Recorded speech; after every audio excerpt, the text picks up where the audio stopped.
ଥରଥର କରି 3 ଥର ଆମ୍ବ ଗଛର ଡାଳରେ ବସା ବାନ୍ଧିଲାଣି ହଳଦୀ ବସନ୍ତ। ମାତ୍ର 3 ଥର ଯାକ ବୁଢ଼ା ମାଙ୍କଡ଼ ସେହି ଡାଳରେ ଡେଇଁ ତା ବସାକୁ ଖସାଇ ଦେଉଛି। ଯେତେ କାକୁତି ମିନତି କରି କହିଲେ ବି ବୁଢ଼ା ମାଙ୍କଡ଼ ତା କଥା ଶୁଣିବାକୁ ନାହିଁ। ମା ହଳଦୀ ବସନ୍ତ ମୁଣ୍ଡରେ ଚିନ୍ତା ମାଡ଼ି ପଡ଼ୁଛି। ବସନ୍ତ ଋତୁ ବା ଆଉ କେତେ ଦିନ ରହିବ? ସାହାଡ଼ା ଗଛମାନଙ୍କରେ ଫୁଲ କଷି ଧରିଲାଣି, ଆଉ ଅଳ୍ପ ଦିନରେ ପାଚି ହଳଦୀ ଗୁରୁ ଗୁରୁ ଦିଶିବ। ବୁଦାମାନଙ୍କରେ ଖଇର ବାଉଳା କୋଳି ପାଚି ଲାଲ ଟହଟହ ଦିଶିବ। ସେତେବେଳକୁ ସବୁ ଛୁଆ ହୋଇସାରିଥିବେ।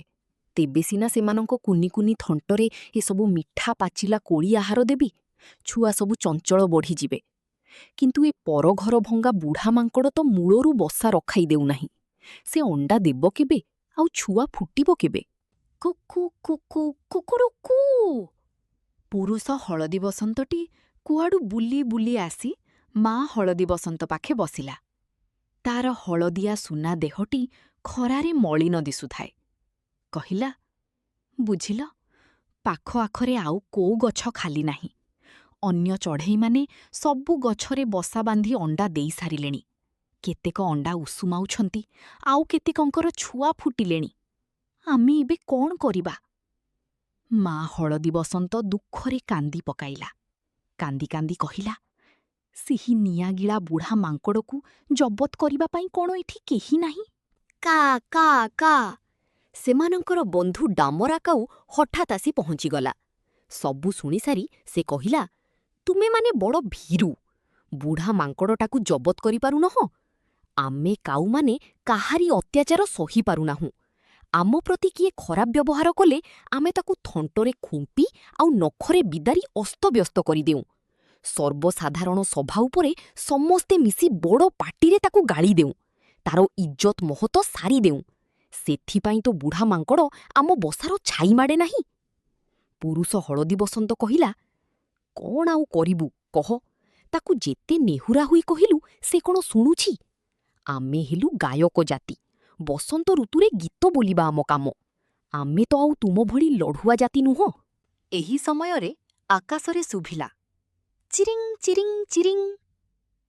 କାଉ ତାର ଡୋଳା ଦୁଇଟାକୁ ବୁଲାଇ ଉପରକୁ ଥଣ୍ଟ ଟେକି କହିଲା, ଓ ଗାଙ୍ଗୁଇ ମହାରାଜ ପରା, ଆସିବା ହେଉ, ଆସିବା ହେଉ। ଗାଙ୍ଗୁଇ ଆସି କାଉ ପାଖେ ବସିଲା। କାଉ ପଚାରିଲା, ଆଉ ସବୁ ଖବର କ'ଣ ଗାଙ୍ଗୁଇ ମହାରାଜ? ଆଜିକାଲି ତ ତୁମମାନଙ୍କର କଚେବାର। ଗାଡ଼ିଆ ପୋଖରୀ ତ ଶୁଖି ଆସିଲାଣି। ମାଛ ଦିଟା ଭଲ ମିଳୁଥିବ।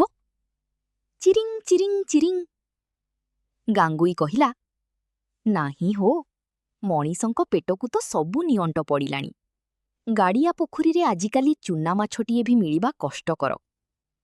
ତାପରେ ହଳଦୀ ବସନ୍ତ ଉଦ୍ଦେଶ୍ୟରେ କହିଲା, ହଳଦୀ ବସନ୍ତ ଭାଇ, ଚାରିଆଡ଼େ ଏତେ ରଙ୍ଗର ଫୁଲ, ଏତେ ପ୍ରକାର କୋଳି, ଆଉ ଏତେ ସୁନ୍ଦର ପବନ। ଗାଅ ଦେଖି ଗୋଟାଏ ଗୀତ। ତୁମର ସେହି ମନମତାଣିଆ କୁଳୁରୁ କୁଳୁ ସ୍ୱରରେ ଅନେକ ଦିନୁ ଭଲ ଗୀତଟିଏ ଶୁଣାଯାଇ ନାହିଁ। ହଳଦୀ ବସନ୍ତ ତାର ଦୁର୍ଦ୍ଦଶା ବିଷୟରେ କିଛି କହିବା ପୂର୍ବରୁ ସେମାନଙ୍କ ପ୍ରତି ବୁଢ଼ା ମାଙ୍କଡ଼ କିପରି ଅତ୍ୟାଚାର କରୁଛି ସେ କଥା ବର୍ଣ୍ଣନା କରି କାଉ କହିଲା, ଗାଙ୍ଗୁଇ ମହାରାଜ, ଏଥିକୁ ଉପାୟ କ'ଣ କୁହ? ହଳଦୀ ବସନ୍ତ, ସାରି, କୋଇଲି ହେରିକା ହେଲେ ଆମ ଭିତରେ ଶିଳ୍ପୀ। ପକ୍ଷୀ ଜାତିର ସମ୍ମାନ, ସଂସ୍କୃତି ଏହିମାନଙ୍କ ଯୋଗୁଁ ବଞ୍ଚିଛି। ଏମାନଙ୍କୁ ସାହାଯ୍ୟ ନ କଲେ ଆମ ଜୀବନ ବୃଥା। କେହି ଜାଣନ୍ତି ନାହିଁ, ବଗ କେତେବେଳୁ ଆସି ସେମାନଙ୍କଠାରୁ ଅଳ୍ପ ଦୂରରେ ଗୋଟାଏ ଥୁଣ୍ଟା ଗଛର ଡାଳରେ ଦୁଇପଟକୁ ଡେଣା ମେଲାଇ ଗୁମ୍ ମାରି ବସିଛି। ବଗ ସବୁଦିନେ ଗମ୍ଭୀର। କାହା ସଙ୍ଗେ ବେଶୀ କଥାବାର୍ତ୍ତା କରେନା, ମିଳାମିଶା ମଧ୍ୟ କରେନା। ନିଜକୁ ବଡ଼ ଧାର୍ମିକ ବ୍ୟକ୍ତି ବୋଲି ସବୁବେଳେ ପରିଚୟ ଦେଇ ବୁଲେ। କିନ୍ତୁ ଶୁଆ କହେ, ବଗ ମସ୍ତ ବଡ଼ ଠକ, ସ୍ୱାର୍ଥପର। ପାଣିକୁ ଆସିନା ବୁଡ଼ି ବୁଡ଼ି ମାଛ ଖାଏ। ବଗ ଧ୍ୟାନ କଲା ଭଳି ବସିଥିବ, ହେଲେ ଅସଲରେ ଛକିଥିବ, ମିନଟିଏ ଯେତେବେଳେ ମୁଣ୍ଡ ଟେକୁଛି। ସାରି କହେ, ବଗ ଟିକିଏ ଗୋରା ବୋଲି ତା ମନରେ ବଡ଼ ଗର୍ବ। କଳା ଓ ଅନ୍ୟ ରଙ୍ଗର ଚଢ଼େଇମାନଙ୍କୁ ସେ ଘୃଣା କରେ। କାଉ କଳା, ତେଣୁ ବଗ ତାକୁ ପାଖ ପୁରାଏ ନାହିଁ। ପକ୍ଷୀ ଜଗତର ଶ୍ରେଷ୍ଠ ସ୍ୱରଶିଳ୍ପୀ କୋଇଲିର ରଙ୍ଗ କଳା ବୋଲି ତାକୁ ମଧ୍ୟ ବଗ ଖାତିର କରେ ନାହିଁ। ତା ମନରେ କଳା ଗୋରା ଭେଦଭାବ ଖୁବ୍ ବେଶୀ।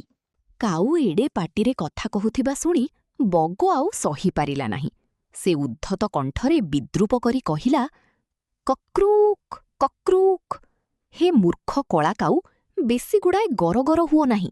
ଶିଳ୍ପୀମାନଙ୍କ ପାଇଁ ତୋର ହୃଦୟ କେବେଠାରୁ ଏତେ ବ୍ୟାକୁଳ ହେଲା? ଏହି ହଳଦୀ ବସନ୍ତ, କୋଇଲି ଆଦି ଶିଳ୍ପୀମାନଙ୍କ ପାଇଁ ମୋର ତିଳାର୍ଦ୍ଧ ହେଲେ ଦୟା ନାହିଁ। ଏମାନେ ହେଲେ ବିଦେଶୀ। ବର୍ଷଯାକ ଏମାନେ କୋଉଠି ଥାନ୍ତି? ଏମାନେ ଜନ୍ମଭୂମିର ଖରା ସହିବେ ନାହିଁ, ବର୍ଷା ସହିବେ ନାହିଁ, ଶୀତ ସହିବେ ନାହିଁ। ଏଇ ବସନ୍ତ ଋତୁ ଆସିଲେ ଦଳ ଦଳ ହୋଇ ଆସି ନାନା ଭଙ୍ଗୀ ଦେଖାଇ ଆମ ଆହାର ଉପରେ ଭାଗ ବସାଇବେ। ଏମାନଙ୍କର କ'ଣ ଜନ୍ମଭୂମି ପ୍ରତି ମମତା ଅଛି? ହଳଦୀ ବସନ୍ତ ବଗର ଏହି ଅପବାଦରେ ଭାରି ଦୁଃଖିତ ହେଲା, ଟିକିଏ ରାଗିଗଲା ମଧ୍ୟ। ତଥାପି ତାର ସ୍ୱରସୁଲଭ ମଧୁର ଗଳାରେ କହିଲା, କୁଲୁ କୁଲୁ କୁଲୁ କୁଲୁ କୁଲୁ କୁଲୁ। ଦେଖ ଭାଇ ବଗ, ଆମେ ହେଲୁ ଶିଳ୍ପୀ। ସମଗ୍ର ବସୁଧା ଆମର ଜନ୍ମଭୂମି। ଆମେ କାହାକୁ ପର ଭାବୁନାହୁଁ, ସମସ୍ତେ ଆମ ନିଜର। କିନ୍ତୁ କାଉକୁ ଏତେ କଅଁଳେଇ କରି କହି ଆସେନା। ସେ କର୍କଶ ଶବ୍ଦରେ ବଗକୁ ଭର୍ତ୍ସନା କରି କହିଲା, ତୁମେ ଅତି ସ୍ୱାର୍ଥପର, ଅସାମାଜିକ ଓ ଅହଙ୍କାରୀ। ବିପଦ ବେଳେ ପଡ଼ୋଶୀମାନଙ୍କୁ ସାହାଯ୍ୟ କରିବା ଦୂରେ ଥାଉ, ଯିଏ ଏଭଳି ଅସହିଷ୍ଣୁ ଭାବ ଦେଖାଏ ସେ ଅତି କ୍ଷୁଦ୍ରମନା। କାଉ କଥା ଶୁଣି ସବୁ ଚଢ଼େଇ ଏକାଥରକେ ବୋବାଇ ଉଠିଲେ। କା କା କା, ଚିରିଂ ଚିରିଂ ଚିରିଂ, କୁଲୁ କୁଲୁ କୁଲୁ କୁଲୁ। ସମ୍ମିଳିତ ଭାବେ ସେମାନେ ବଗର ସ୍ୱଭାବକୁ ନିନ୍ଦା କଲେ। ବଗ ଅପମାନରେ ସେଠୁ ଉଡ଼ି ଚାଲିଗଲା। ଏହି ସମୟରେ କୁଆଡ଼ୁ ଆସି ସେଠି ପହଞ୍ଚିଗଲା କଜଳପାତି। ତାକୁ ଦେଖି ସବୁ ଚଢ଼େଇ ପୁଣି ଥରେ ବୋବାଇ ଉଠି ସ୍ୱାଗତ ଜଣାଇଲେ। କଜଳପାତି ପକ୍ଷୀ ସମାଜରେ ମଧ୍ୟସ୍ଥର କାମ କରେ। ଭଲମନ୍ଦ କରି କଳିକଜିଆ ମେଣ୍ଟାଇ ଦିଏ। ଭଲରେ ନ ମେଣ୍ଟିଏ କଜଳପାତି ନିଜର ଶକ୍ତି ଖଟାଇବାକୁ ବି ଭୁଲେ ନାହିଁ। ତାର ଟାଣୁଆ ମୁନିଆ ଥଣ୍ଟରେ ଛେଳି, ମେଣ୍ଢା, ଗୋରୁଗାଈଙ୍କ ପିଠିକି ମଧ୍ୟ ହାଣି ଖଣ୍ଡିଆ କରିଦିଏ। ତେଣୁ ପକ୍ଷୀମାନେ ତାକୁ ଶ୍ରଦ୍ଧା କରନ୍ତି, ଟିକିଏ ଭୟ ମଧ୍ୟ କରନ୍ତି। ଚାଂ ଚାଂ ଚାଂ ଚାଂ। କଥା କ'ଣ? କଥା କ'ଣ? ହଳଦୀ ବସନ୍ତ ଦୁହିଁଙ୍କ ମୁହଁ ଏମିତି ଶୁଖିଯାଇଛି କାହିଁକି? କାଉ ହଳଦୀ ବସନ୍ତଙ୍କର ସମସ୍ତ ଦୁରବସ୍ଥା ଜଣାଇଲା। ତାପରେ କହିଲା, ଦେଖ ବନ୍ଧୁ, ମା ହଳଦୀ ବସନ୍ତ ନିକଟରେ ଅଣ୍ଡା ଦେବ, ମାତ୍ର ବୁଢ଼ା ମାଙ୍କଡ଼ ତିନି ତିନି ଥର ସେମାନଙ୍କ ବସା ଖସାଇ ଦେଲାଣି। ତାର ଦାଉ ବଡ଼ ଅସହ୍ୟ ହେଲାଣି। ସମଦୁଃଖୀ କଜଳପାତି ମାଙ୍କଡ଼ ପାଖକୁ ଗଲା। ବରଗଛରେ ଗୋଟାଏ ଡାଳରେ ବସି ଆଉ ଗୋଟାଏ ଡାଳକୁ ଆଉଜି ବୁଢ଼ା ମାଙ୍କଡ଼ ଘୁମାଉଛି। କଜଳପାତି ତା ମୁଣ୍ଡ ଉପରେ ଚକ୍କର କାଟି ଉଡ଼ି ବୋବାଇବାକୁ ଲାଗିଲା। ଚାଂ ଚାଂ ଚାଂ ଚାଂ। ବୁଢ଼ା ମାଙ୍କଡ଼ର ନିଦ ଭାଙ୍ଗିଗଲା। ସେ କେତେଥର ତା ଦୁଇ ଗାଲକୁ କୁଣ୍ଢାଇ ସାରି ବିରକ୍ତିରେ ନାଲି ଆଖି ଦେଖାଇ ପଚାରିଲା, ଖଁ ଖା ଖେଁ, ଖଁ ଖା ଖେଁ। କିଏ ରେ ତୁ? କ'ଣ କହୁଛୁ? ଚାଂ ଚାଂ, ମୁଁ କଜଳପାତି। ବିଚରା ହଳଦୀ ବସନ୍ତର ବସା ଖସାଇବା କ'ଣ ତୁମର ଉଚିତ ହେଉଛି? ହୁ ହୁ, ଖଁ ଖା ଖେଁ। ଉଚିତ ଅନୁଚିତ ମୁଁ ବୁଝେ ନାହିଁ। ଗଛ ଡାଳରେ ଡେଇଁ ବୁଲିବା ମୋର ଅଭ୍ୟାସ। ଆମେ ବଳଶାଳୀ। ଆମର ଯାହା ଇଚ୍ଛା ଆମେ ତାହା କରିବୁ। ଜୋର ଯାହାର, ମୁଲକ ତାହାର। କଜଳପାତି ତାପରେ ବହୁ ପ୍ରକାର ବୁଝାଇଲା, ମାତ୍ର ଗଉଁଆ ମାଙ୍କଡ଼ ତା କଥା ବୁଝିଲା ନାହିଁ। କଜଳପାତିର ସବୁ କଥା ତାର ଏ କାନରେ ପଶି ସେ କାନରେ ବାହାରିଗଲା। ଶେଷରେ ସେଥିରୁ ନିରସ୍ତ ହୋଇ କଜଳପାତି କହିଲା, ତାହେଲେ ମୁଁ ରଜାଙ୍କ ପାଖେ ତୁମ ନାମରେ ଫେରାଦ ହେବି। ବୁଢ଼ା ମାଙ୍କଡ଼ ତାଚ୍ଛଲ୍ୟ କରି କହିଲା, ଖାଁ ଖଁ ଖେଁ। କର ନା ଫେରାଦ। ମୁଁ ତୁମ ରଜାଙ୍କୁ ଡରିଛି ନା ମକଦ୍ଦମାକୁ ପରୁଆ କରିଛି? ରଜାଙ୍କ ଦରବାର। ବୀର ଧୀରବର ପ୍ରବଳ ପ୍ରତାପୀ ଶ୍ରୀ ଶ୍ରୀ କଣ୍ଟକ ଜିହ୍ୱମ୍ ଭଲ୍ଲୁକ ମହାରାଜ ସିଂହାସନ ଉପରେ ଉପବେଶନ କରିଛନ୍ତି। ପାଖରେ ଆଉ ଗୋଟିଏ ଆସନରେ ବସିଛନ୍ତି ପ୍ରଧାନମନ୍ତ୍ରୀ ମହାଶୟ ଶ୍ରୀଯୁକ୍ତ ହୀନବୁଦ୍ଧି ଜମ୍ବୁକ ପ୍ରବର। ସେନାପତି ଶ୍ରୀଯୁକ୍ତ ତୀକ୍ଷ୍ଣଦନ୍ତ ବୃକ ଚତୁର୍ଦିଗକୁ ଆରକ୍ତ ନୟନରେ ଦୃଷ୍ଟି ନିକ୍ଷେପ କରି ଦରବାରରେ ଖଡ଼୍ଗହସ୍ତେ ଦୃଢ଼ ରଙ୍ଗରେ ଦଣ୍ଡାୟମାନ। ପାରିଷଦମାନଙ୍କ ମଧ୍ୟରେ ଅରଣ୍ୟର ପଶୁଜଗତର କୋକି, କଟାସ, ଠେକୁଆ, ଗୁଣ୍ଡୁଚିମୂଷା, କୁଟ୍ରା ଓ ଝିଙ୍କ ଆଦି, ସରୀସୃପ ଜଗତର ଅଜଗର, ଅହିରାଜ, ଗୋଖର ଓ ଗୋଧି ଆଦି, ଏବଂ ପକ୍ଷୀ ଜଗତର ଚିଲ, ଶାଗୁଣା, ମୟୂର, ଶୁଆ, କାକତୁଆ, ପାରା, ପେଚା ଓ ବୁଲବୁଲ ଆଦି ସ୍ୱ ସ୍ୱ ଆସନ ଅଳଙ୍କୃତ କରି ରଜାଙ୍କ ମୁହଁକୁ ଚାହିଁ ବସିଅଛନ୍ତି। ସେ ବଣରେ ସିଂହ, ବାଘ ଓ ହାତୀ ନଥିବାରୁ ସମସ୍ତେ ମିଳିମିଶି ଭଲ୍ଲୁକକୁ ରାଜା କରିଛନ୍ତି। ସମସ୍ତଙ୍କର ସମର୍ଥନ ପାଇ ଭଲ୍ଲୁକ ମଧ୍ୟ ନିରଙ୍କୁଶ ଭାବେ ଶାସନ କାର୍ଯ୍ୟ ଚଳାଉଛି। ଆଜି ଦରବାରରେ ଚାଲିଛି ମାଙ୍କଡ଼ ବିରୋଧରେ ମକଦ୍ଦମା। ତେଣୁ ସମସ୍ତେ ଉଦ୍ଗ୍ରୀବ ହୋଇ ରଜାଙ୍କ ରାୟ ଶୁଣିବା ପାଇଁ ଅପେକ୍ଷା କରିଛନ୍ତି। ହଳଦୀ ବସନ୍ତ ପକ୍ଷରେ ସାକ୍ଷ୍ୟ ଦେଉଛନ୍ତି ଗାଙ୍ଗୋଇ, କୋଇଲି ଓ କଜଳପାତି। ବୁଢ଼ା ମାଙ୍କଡ଼ ପକ୍ଷରେ ସାକ୍ଷ୍ୟ ଦେବାକୁ ଆସିଛନ୍ତି ପାତି ମାଙ୍କଡ଼ ଓ ଶାଳିଆପତନି। ହଳଦୀ ବସନ୍ତ ପାଇଁ କାଉ ଓକିଲାତି କରି ପ୍ରମାଣ କରିଦେଲା ଯେ ମାଙ୍କଡ଼ ଦୋଷୀ। ରାଜା କାଉର ଯୁକ୍ତିକୁ ହୃଦୟଙ୍ଗମ କରି ରାୟ ଦେଲେ, ବୁଢ଼ା ମାଙ୍କଡ଼ ବିନା ଦୋଷରେ ବାରମ୍ବାର ହଳଦୀ ବସନ୍ତଙ୍କର ବସା ଭାଙ୍ଗିଥିବାରୁ ସେ ହିଁ ଦୋଷୀ। ତାକୁ କଠିନ ଦଣ୍ଡ ଦିଆଯିବ। ରାଜାଙ୍କ ରାୟ ଶୁଣି ଚଢ଼େଇମାନେ ଆନନ୍ଦରେ ବୋବାଇ ଉଠିଲେ। ମାତ୍ର ମାଙ୍କଡ଼ ଦୁଇ ଗୋଡ଼ରେ ଠିଆ ହୋଇ ଦୁଇ ହାତ ଯୋଡ଼ି କହିଲା, ଧର୍ମାବତାର, ଆପଣଙ୍କର ଆଦେଶ ଶିରୋଧାର୍ଯ୍ୟ। ମାତ୍ର ଆପଣ କେବଳ ଆଗକୁ ଚାହିଁ ବିଚାର କରିଛନ୍ତି। ଏବେ ଟିକିଏ ପଛକୁ ଚାହିଁ ବିଚାର କରନ୍ତୁ। କାରଣ ଆଗ ପଛକୁ ଚାହିଁ ବିଚାର ନ କଲେ ବିଚାର ଏକତରଫା ହୋଇଯିବାର ଆଶଙ୍କା ଅଛି। ରାଜା ପଛକୁ ଚାହିଁ ଦେଖିଲେ, ସିଂହାସନ ପଛପଟେ ଗୋଟିଏ ବିଶାଳ ପାଚିଲା ପଣସ ଥୁଆ ହୋଇଛି। ତାକୁ ଦେଖି ରଜାଙ୍କ ମନ ଭଳିଗଲା। ସେ ସଙ୍ଗେ ସଙ୍ଗେ ବିଚାର ବଦଳାଇ ଦେଇ ରାୟ ଦେଲେ, ପ୍ରକୃତରେ ହଳଦୀ ବସନ୍ତ ହିଁ ଦୋଷୀ, ସେ ହିଁ ଦଣ୍ଡ ପାଇବ। କାଉ ବିଚଳିତ ହୋଇ କହିଲା, କା କା କା, ନା ନା ନା, ମହାରାଜ, ହଳଦୀ ବସନ୍ତର ଦୋଷ କ'ଣ? ରାଜା କହିଲେ, ଆରେ ନିର୍ବୋଧ କାଉ, ବାନର ବଳବାନ ଜୀବ, ପୁନଶ୍ଚ ସେ ଶାଖାମୃଗ ଅଟେ। ତାର ପ୍ରକୃତି ସେ ଗଛ ଡାଳରେ ଡେଇଁବ ହିଁ ଡେଇଁବ। କାଉ କହିଲା, ସେ ଗଛ ଡାଳରେ ଡେଇଁପାରେ, ମାତ୍ର ଡେଇଁକରି ସେ ହଳଦୀ ବସନ୍ତର ବସା ଖସାଏ କାହିଁକି? ରାଜା କହିଲେ, ମାଙ୍କଡ଼ ଯେଉଁ ଡାଳରେ ଡେଇଁବ, ହଳଦୀ ବସନ୍ତ ଆଗ ସେ ଡାଳରେ ବସା କରିବ କାହିଁକି? ହଳଦୀ ବସନ୍ତ ହିଁ ଦୋଷୀ।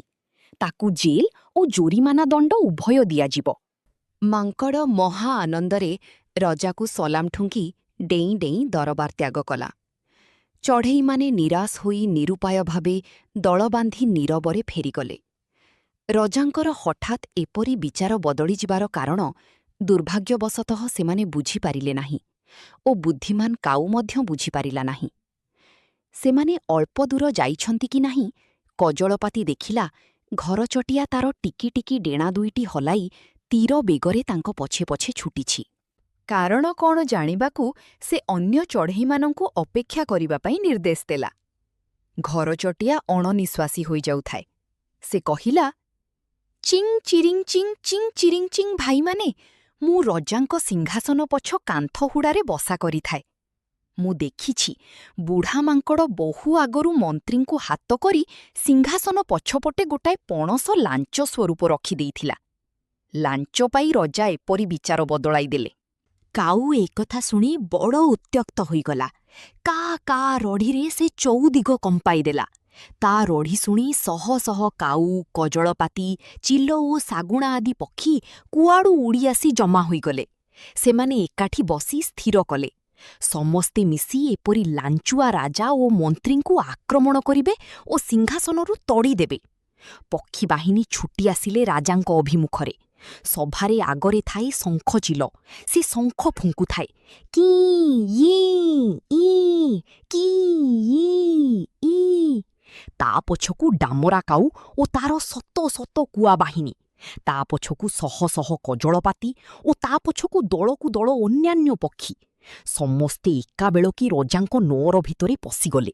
ଦେଖିଲେ ଭଲ୍ଲୁକ ମହାରାଜ ଶୃଗାଳ ମନ୍ତ୍ରୀଙ୍କ ସହିତ ଏକତ୍ର ବସି ସେହି ପାଚିଲା ପଣସଟିକୁ ମହା ଆନନ୍ଦରେ ଖାଇ ଚାଲିଛନ୍ତି।